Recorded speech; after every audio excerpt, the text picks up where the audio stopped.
trời ấy ông xài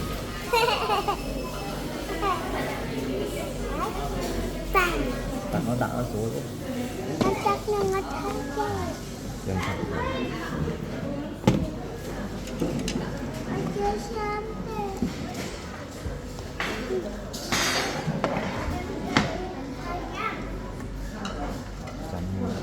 đã ở thơ là xem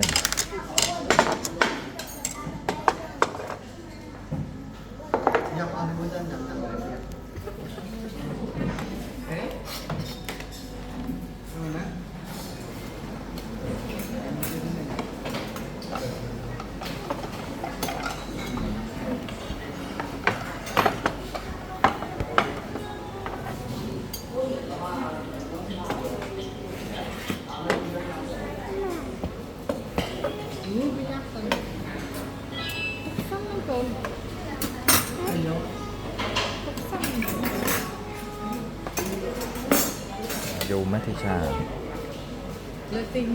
vì tàu nhanh đấy toàn nhắm mắt nhanh này mới này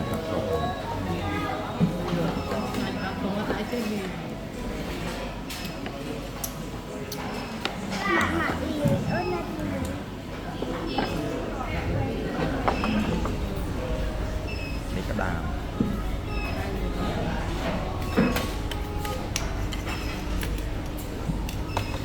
con sợi mà chứ ngay nhỉ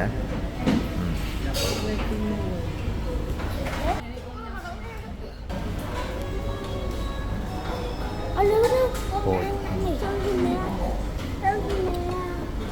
Tộc lơ xanh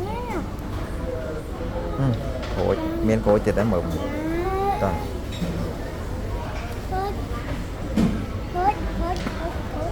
ôi à, bạn nhà mà lỡ bạn đang bắt xanh